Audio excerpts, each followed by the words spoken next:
tal? Muy buenas tardes, bienvenidos a su programa Desde tu Mirada, 6:11. El día de hoy estamos aquí, tus psicoanalistas de la radio, José Luis Amarripa y tu servidora Gabriela Maldonado, para hablar acerca del tema de psicosis, delirio y cotidianeidad. Ya el día de ayer te íbamos anticipando cómo, pues quisiéramos unirlo un poco con el tema que estuvimos hablando los días pasados, en el sentido de cómo este tipo de situaciones puede llegar a fundirse en lo cotidiano y pues formar parte incluso del normal al que estamos acostumbrados, ¿no? En muchas ocasiones se ha hecho la insistencia en que normal y saludable no es un equivalente, ¿no? Normal, decir que algo es normal, nos indica que es la norma en el sentido de que es lo más común, ¿sí? Es el hecho de que algo sea común no lo hace ni bueno, ni productivo, ni saludable en ningún caso, ¿no? Son dos términos, quisiera pensar, totalmente independientes, pero que se han llegado de pronto a confundir y en muchas ocasiones se utilizan como sinónimo. Entonces, dentro de la normalidad, dentro de la cotidianidad, podemos encontrar este tipo de situaciones e incluso sería sorprendente quizás pensar en que, como lo mencionábamos en días anteriores, no responde un cuadro de delirio o una estructura psicótica, no responde a el estereotipo común que se tiene de este tipo de situaciones, que es algo demasiado obvio, demasiado transparente, ¿no? Sino que muchísimas personas pueden llevar una vida cotidiana, pueden estar aparentemente funcionales en muchas áreas, cuando en otras áreas se ven aquejadas por este tipo de malestares. Entonces, tanto en ese sentido como en otros casos en donde quizás no existe una estructura como tal, pero sí hay una problemática que nos hace llamar a este tipo de patologías, bueno, pues vamos a irlo revisando el día de hoy. Vamos a ir a un pequeño corte y regresamos. Regresamos a tu programa Desde tu Mirada, 6:19. Estamos hablando el día de hoy acerca de psicosis, delirio y cotidianidad. Y creo que para poder como desarrollar como punto de partida, digamos, a propósito de este tema, tendríamos que hacer una breve descripción de a qué se refiere la cuestión de la psicosis, breve, para no detenernos demasiado en cuestiones muy teóricas. Digamos que la psicosis, a diferencia de la neurosis, hay distintas formas de neurosis. La cuestión es que en la neurosis el conflicto se encuentra entre dos instancias dentro de la misma persona. Vamos a pensar que una persona tiene un deseo y también dentro de la misma persona su conciencia moral determina que ese deseo es inadmisible por alguna razón, porque es excesivamente violento, porque es un deseo erótico hacia un objeto prohibido, como puede ser alguien de la familia, como puede ser un cuñado, una cuñada, etcétera, por cualquier razón posible, pero lo considera inadmisible. Entonces, digamos que se hace una mezcolanza entre una forma retorcida de cumplir el deseo y al mismo tiempo una forma retorcida de administrar un castigo para que ambas instancias queden medianamente conformes, y esta mezcolanza es lo que produce un síntoma. Esto cobra la forma de un síntoma neurótico, ¿sí? Puede ser de distintas formas de neurosis, ¿no? Pues una neurosis obsesiva, histérica, etcétera. Con la psicosis, el conflicto no es entre dos instancias dentro de la misma persona, dentro del mismo psiquismo de la persona, sino que es entre la persona y un pedazo de la realidad, un pedazo de la fuera.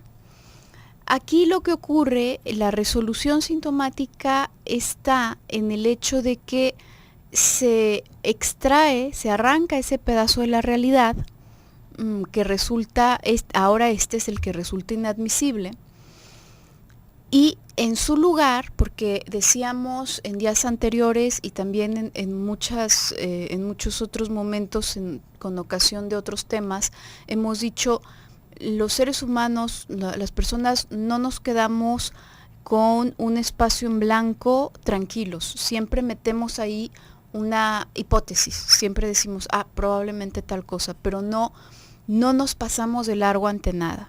En muchas ocasiones estas hipótesis están ahí nada más para rellenar, para quitarnos la duda, para no dejarnos en ascuas y poder seguirnos de largo, decíamos. En otras ocasiones verdaderamente hay una curiosidad, ¿no? De preguntarnos, ¿y por qué ocurrirá este fenómeno? ¿Será por esto, por X, Y, Z, etcétera?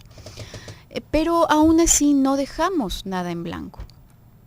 Entonces, en esos espacios huecos, lo que se pone es un cacho se rellena ese hueco con parte de la realidad interna de la persona, con parte de la realidad interna de la persona corresponde únicamente a su propio inconsciente, a sus propias percepciones, etcétera, etcétera, etcétera. Entonces, esto va creando una imagen distorsionada de la realidad, porque yo puedo ver, para poner un ejemplo de lo más burdo posible, no pensemos que esto ya es un indicio de psicosis, pero para poner un ejemplo de lo más burdo, yo puedo ver quizás en términos concretos y reales que una persona tiene el ceño fruncido, ¿no? Yo me encuentro una persona y tiene el ceño fruncido, es un hecho que tiene el ceño fruncido. Eso es una cosa. Si yo digo, esta persona me odia o esta persona desde que me vio le caigo mal, entonces yo estoy colocando parte de mi realidad interna ahí afuera, porque no sé de cierto si le caigo mal. Puedo suponer a lo mejor que le caigo mal, a lo mejor está enfermo del estómago, a lo mejor ni siquiera me ha visto, aparezco en su campo de visión y yo ya me lo estoy poniendo el saco, lo que sea. Esto es un ejemplo verdaderamente burdo. En el caso de la psicosis es distinto. Digamos, se va a agarrar un pedazo, imagínate como un pedazo de sueño, de cuando tú te duermes y tienes sueños, y ese se encima ahí. Y entonces ya puede hacer cierto sentido, se puede sentir como que existiera una secuencia entre el cacho A y el cacho C, porque el cacho B faltaba. Ahí en el B yo puse algo que hace sentido solo en mi realidad interna. Como en los sueños, cuando tú sueñas algo y dices, bueno, era un familiar, ¿y qué familiar era? No, la verdad es que no tiene ni la cara de ningún familiar, ni en ningún momento del sueño me dijo que era un familiar, pero yo en el sueño ya sabía que era un familiar, y esta persona me decía X, Y, Z. Esas cosas que de pronto te hacen sentido per se, únicamente en tu cabeza, van acaparando también parte de tu percepción del mundo externo. Uh-huh. Y esto lo podemos ver tanto en nuestras interacciones, tal cual con las otras personas, como en nuestras creencias, ¿no? Esto es algo bastante importante que deberíamos de tener en consideración al momento de hacer juicios, ¿no? Porque así como tú lo estás diciendo, Gaby, nosotros vamos llenando de nuestra realidad interna lo que no es nuestro. Nosotros vamos haciendo estas interpretaciones y que es totalmente necesario. No es para que nosotros nos mantuviéramos neutrales, como una balanza en cero. No. Acá es necesario que nosotros tengamos estos prejuicios. Digamos que es nuestra manera de entender el mundo exterior. nosotros podemos decir, por ejemplo, imaginemos que tenemos un perro enfrente, ¿no? O una persona peligrosa bajo nuestro entendimiento, ¿no? Nosotros vamos por la calle, está oscuro, y de repente vemos una persona mal encarada, con las manos adentro de las bolsas, un tanto sucio de su cara, y nosotros decimos, bueno, qué miedo, no vaya a ser que me asalten o que me vayan a violentar de alguna manera, y tal vez buscamos una ruta distinta. Tal vez esa persona se acababa de caer de su bicicleta, estaba de muy mal humor porque se le cayó su bicicleta y ya no la pudo echar a arrancar, por eso venía sucio y tenía sus manos lastimadas y estaba dentro de sus bolsas sus manos, ¿no? Para mantenerse un tanto más protegido. Nosotros ya lo juzgamos de ratero, pero ahí tendríamos que entender cuántas personas se van a haber caído de su bicicleta, van mal encaradas, sucias, con las manos adentro de las bolsas, ¿no? Tal vez nosotros ya estamos haciendo un juicio sobre alguien, pero es necesario para mantener nuestra integridad. ¿Cuántas de esas, como le digo, realmente sufrieron un accidente? ¿Y cuántas personas tal vez podríamos pensar que van con una mala intención hacia nosotros? Muy distinto es cuando vemos a una persona así y nosotros iniciamos el conflicto, que allá ahí es en donde, digamos que vamos entrando en esta parte psicótica de la personalidad. ¿Por qué? Porque tal vez nosotros podemos imaginar todo eso, pero sabemos que es nuestro, que es una conclusión nuestra, no es real como tal. Nosotros no tenemos la prueba infalible de que esa persona me va a hacer daño. Para una persona que se mueve más hacia una estructura psicótica, así es.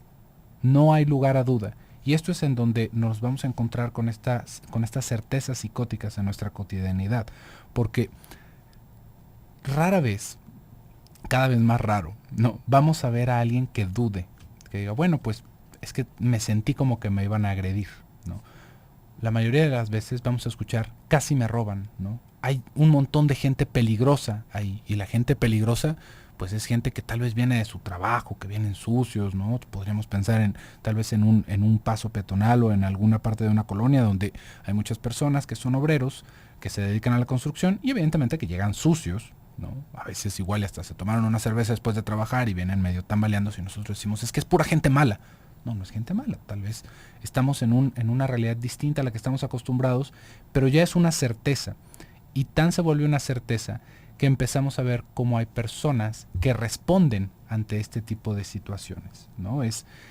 Digamos, ya no es como el igual y pasa esto, o igual y pasa lo otro, pero me reservo mi opinión al respecto, sino de que ya vemos personas que de repente atacan a los otros, o que corren, ¿no? O despavoridos y empiezan a gritar porque no vaya a ser que los vayan a violar, ni siquiera porque no vaya a ser que los vayan a violar, sino porque los vieron con ojos de violador, ¿no? Y ahí esto nos parece muy normal, este tipo como de histeria colectiva nos parece muy normal, pero tendríamos que entender que esto ya nos va moviendo hacia un lado de la psicopatología que habla de qué tan conflictuados estamos y de cómo manejamos este tipo de situaciones en nuestra vida cotidiana. Vamos a hacer un pequeño bloque comercial en un momentito.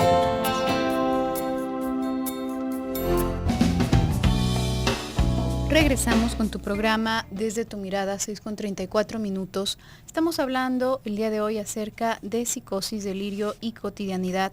Recuerda que tenemos un número celular a través del cual puedes enviarnos mensajes de WhatsApp.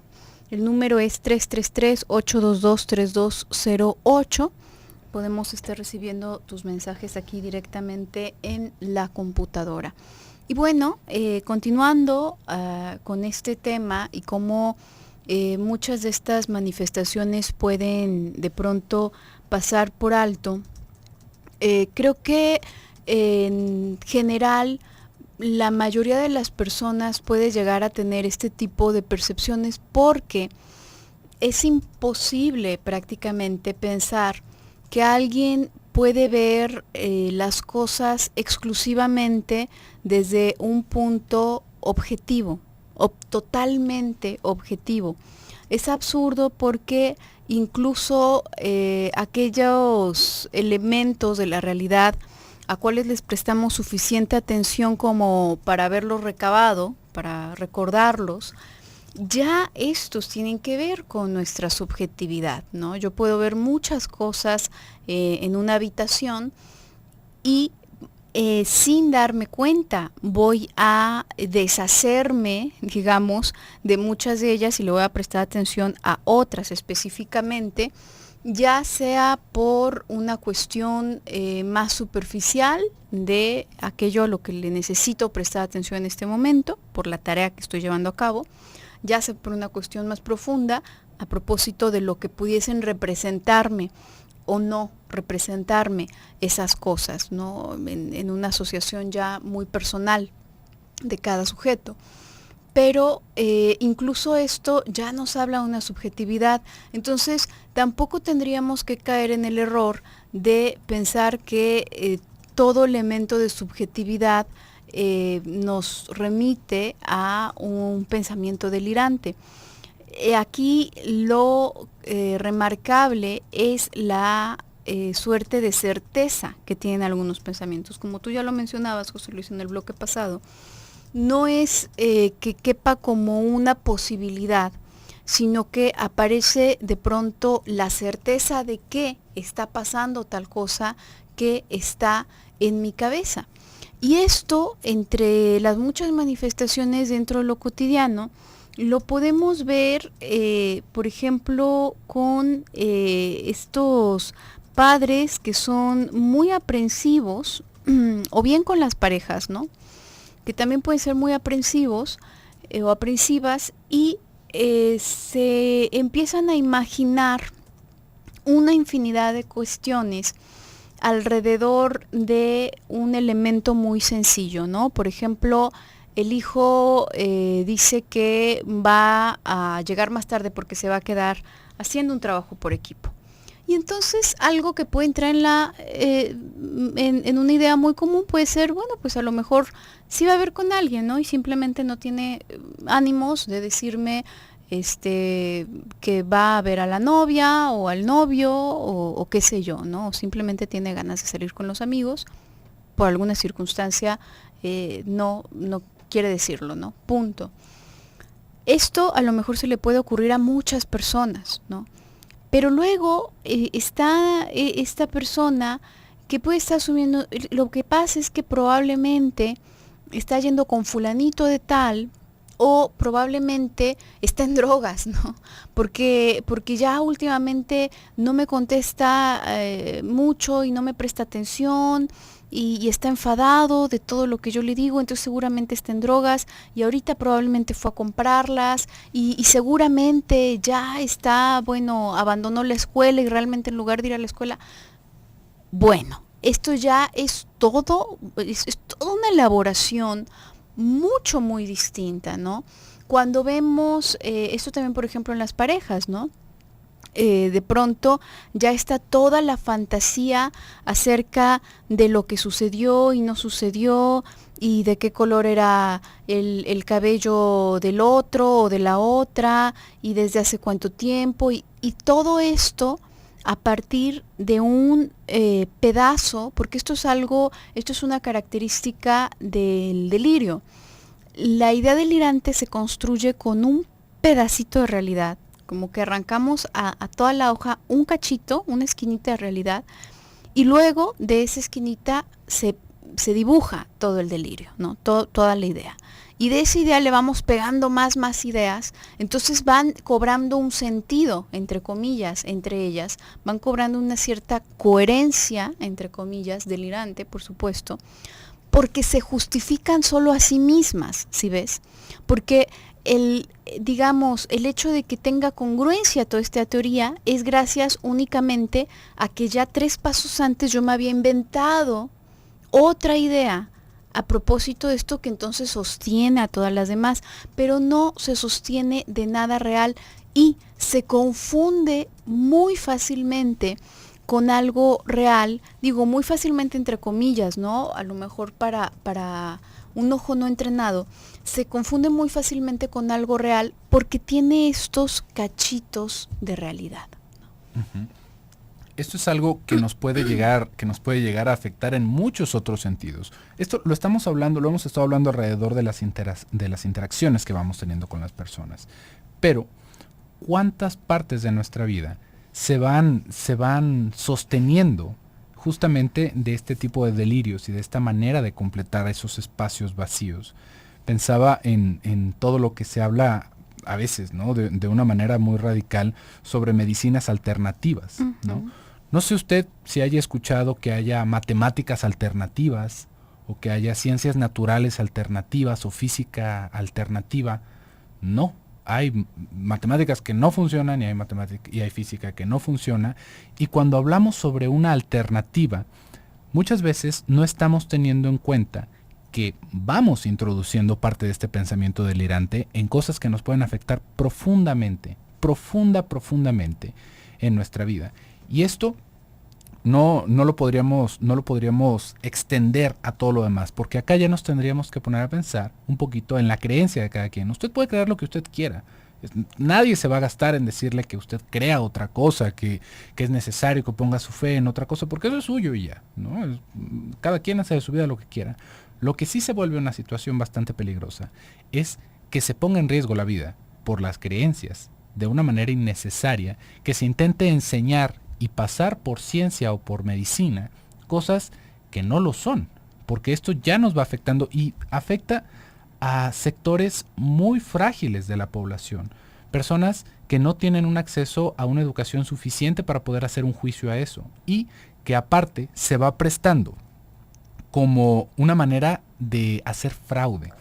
¿Cuántas veces no ha escuchado, cuántos medicamentos no ha visto en la televisión que justamente se venden como medicina alternativa y ahora ya le tenemos que poner otro título para que sea más pasable en nuestras leyes, que son suplementos alimenticios, que no nos hacen ningún daño, pero que nos ofrecen quitarnos todos los dolores, ¿no? Que nos quitan los dolores de espalda, de rodillas, de hombros, de articulaciones en general, de cabeza, el mal genio, lo que usted guste se toma estas pastillas.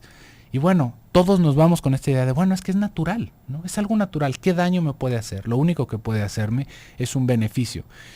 Y 2, 3 años después, ya que las investigaciones corren a velocidad de tortuga, se descubre de que el medicamento fulano de tal que estaba en la televisión tenía cortisol, ¿no? Y se estaba vendiendo como si fuera un medicamento naturista, pero como no se le tiene que poner una etiqueta, como nadie les está haciendo revisión a esos medicamentos, pues todas las personas que se lo tomaban pensando que era alfalfa, claro que se sentían maravillosos, con la fuerza, con el poder curador de la alfalfa para todos mis males.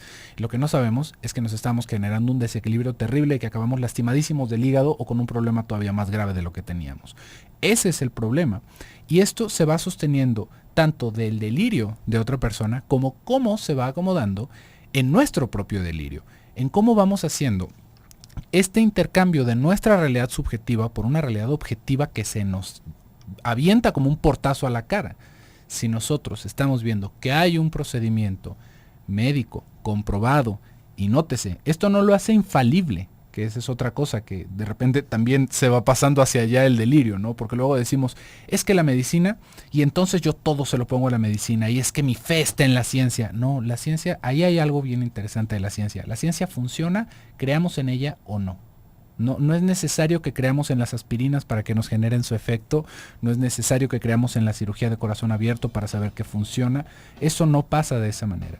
Sin embargo, vamos poniéndonos toda nuestra fe sobre la ciencia, pero como si fuera otro Dios, como si fuera otra entidad sobrenatural, y en el momento en el que evidentemente algo pasa mal, algo no funciona como debería funcionar, que esto de todas maneras sucede, aunque sea ciencia, decimos, he sido defraudado y entonces ahora voy a mis alternativas. Abandonamos todos nuestros tratamientos y vamos en búsqueda de algo que seguramente es nuestra propia muerte. Vamos a ir a un pequeño bloque comercial, en un momentito. Regresamos a tu programa Desde tu Mirada, 6:49. Estamos hablando acerca de psicosis, delirio y cotidianidad. El día de hoy, te recuerdo, tenemos un número celular, nos puedes hacer llegar mensajes vía WhatsApp al teléfono 333-822-3208 si quieres participar en el tema del día de hoy. Y bueno, aquí hay una cuestión, hace un momento en la cápsula Claudia iba hablando a propósito de proyectos, ¿no?, que pueden llegar a tener las personas de distintos propósitos, a lo mejor imposibles de cumplir. Aquí hay una parte interesante. Freud, en el artículo de Psicosis y Neurosis, precisamente va haciendo esta distinción entre las dos patologías Y decíamos, cuando la neurosis nos habla de un conflicto interno, digamos que el síntoma lo que intenta hacer al hacer una torcedura entre cumplimiento de deseo y castigo, es, digamos, cumplir ambos deseos, tanto el deseo de castigo, porque ese también va implícito en el sujeto, como el deseo de llevar a cabo determinada acción o de descargar determinado deseo, determinado afecto. Esto se denomina como autoplastía, digamos que la persona se modifica. Aquí podríamos pensar en función a los síntomas que esta modificación deforma a la persona, porque comienza a tener un comportamiento sintomático, comienza a tener un comportamiento patológico. Sin embargo, es una modificación a su propia persona. Entonces entra en el terreno de la autoplastía. En el caso de la psicosis se habla de una aloplastía, en el sentido de que lo que se modifica, entre comillas, de una forma delirante, es el exterior. La persona no. Digamos que va modificando el exterior para que quede a la medida de las angustias que le están aquejando, ¿no? Es un intento también, como en el caso de la neurosis, es un intento fallido de solucionar un conflicto psíquico, a final de cuentas. Y Freud hablaba, que esta parte me parece muy interesante, de la salud como una capacidad tanto de lograr la autoplastía como la aloplastía, no en el sentido patológico. No quiere decir que si somos medio neuróticos y medio psicóticos entonces estamos sanos, no, sino en el sentido de tener la capacidad de modificarnos tanto a nosotros mismos, de adaptarnos tanto a nosotros mismos, como tener la capacidad de modificar el medio ambiente en el que nos encontramos. Cuando hay suficiente plasticidad para que esto ocurra, entonces, podríamos hablar de pues un estado ideal, ¿no?, de salud mental. Aquí hay algo curioso. En muchas ocasiones, personas se pueden llegar a poner ciertos propósitos que parecen una locura en primera instancia. Vamos a pensar en la persona a la que se le ocurrió volar, ¿no? Que una persona volara. Pero si las personas no tienen alas, no tenemos alas, nuestra estructura no está hecha para eso, biológicamente no tenemos ninguna capacidad para eso, etcétera, etcétera, etcétera, ¿no? Entonces puede sonar como una verdadera locura. Sí, es real, pero, insisto, la vía por la cual se va abriendo estas novedades, estas locuras, digamos, a lo largo de la historia de la civilización, es lo que verdaderamente importa. Cuando verdaderamente hay una curiosidad, este deseo imperante va empujado por una curiosidad, entonces vamos a pensar que habrá muchas personas dañadas de su mente, que en este intento, bueno, pues a lo mejor vamos a pensar que se pusieron una capa de Superman y se aventaron de algún lugar y ya, ¿no? Y ahí no la contaron. Y verdaderamente tenían la idea de que iban a volar, no pensaban que fueran a perecer en el intento. Pero otra persona que no lo está haciendo desde este punto torcido, desde este punto dañado de la cabeza, probablemente entonces se va a meter a estudiar física para ver cómo es que pueden mantener el vuelo, cómo es que se pueden sostener los pájaros en la corriente de aire, etcétera, etcétera. Y entonces se va haciendo una idea de cómo elaborar a lo mejor un pequeño modelo de avión, ¿no? Y qué cosa lo podría mantener y bajo qué condiciones se podría sostener. Y entonces algo que podría parecer mágico, loco o lo que sea, esotérico, hace cientos de años, pues ahora es lo que nos transporta de un país a otro, ¿no? Uh-huh. La diferencia es cómo ese tipo de locuras se pueden someter a un tipo de comprobación, ¿no? Es parte de cómo vamos modificando nuestra realidad. Y ahí es en donde también nos vamos confundiendo y nos queremos confundir para aceptar cosas totalmente irracionales, ¿no?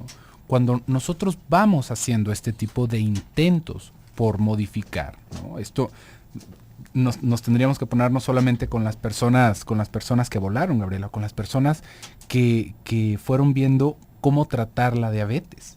Que fueron a la luna. ¿No? Las personas que fueron a la luna, cualquier cantidad de personas que uno dice, ¿cómo fue que llegaron a esa conclusión? ¿No? Pues tal vez con esta locura que nosotros podríamos intentar entender, pero que no es una locura, sino que es una investigación sobre las posibilidades que puede haber. Pero es muy distinto establecer una investigación bien estructurada, en donde ya no entra nuestro delirio. Tal vez comenzó como una alocada fantasía, pero no como una locura. Tenemos acá una participación anónima, nos dicen, tengo un sobrino que se vino de San Luis Potosí, trabaja, es ingeniero, agrónomo, un tiempo trabajó en la policía de aquel estado por tanta violencia, se vino a Guadalajara y se quedó con la sensación de que lo siguen y lo andan buscando. No sabemos cómo ayudarlo de ese delirio de persecución, ¿qué podemos hacer para ayudarlo? Anónima, aquí hay aspectos que ya tendría que pensarlo tanto tu sobrino como ustedes. Cuando hay un delirio de persecución, porque sabemos que hay gente que nos está persiguiendo, ya no es un delirio. Ya no es una cosa de psicoterapia, ¿no? Ni es un aspecto es en el plano para lo ciencia. real, ¿no? Ya se necesita otra cosa. Esto no porque sea efectivamente el caso de tu sobrino, sino porque es una de las posibilidades que tendrías que sopesar, ¿no? Esto es muy común, ¿no? Como personas que están involucradas con el crimen buscan un tipo de ayuda alrededor de la psicología, pero cuando sale a la luz que no es una situación de angustia, no es una cosa de representaciones, sino porque efectivamente hay alguien que los está buscando para hacerles daño.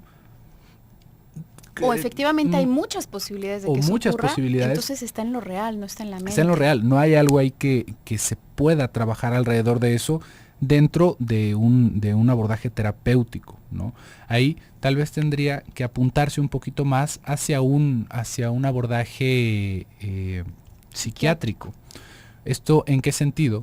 Para que pueda tomar un medicamento que le permita moverse con menos ansiedad. No porque la situación vaya a cambiar afuera, no, porque no vamos a tomarnos una pastilla y se va a quitar el hecho de que está la posibilidad de que nos estén persiguiendo, porque ahí es una posibilidad muy real. Esto se vuelve una situación mental cuando una ama de casa empieza a sentir, por ejemplo, que le quieren hacer daño, que le están envenenando el agua, que el señor de la fruta se le quedó viendo feo y entonces seguramente algo le pone a las manzanas. Ahí ya tendríamos que ver con otra cosa, ¿no? Pero cuando está la posibilidad tan en lo real como lo que tú nos estás hablando de alguien que estaba en las fuerzas policíacas, no hay mucho alrededor de la terapia, sino que es poder hacer un abordaje psiquiátrico para que esta persona, que de todas maneras tiene que continuar con su vida, pueda hacerlo con un nivel menor de angustia. Pero ahí se tendría que ir hacia esa parte de lo psiquiátrico, no lo psicoterapéutico. Y bueno, pues por el día de hoy se nos ha terminado el tiempo. El día de mañana vamos a continuar con este tema que es bastante interesante, pero por el día de hoy nos despedimos. Yo soy José Luis Amarripa. Yo soy Gabriela Maldonado. Hasta pronto.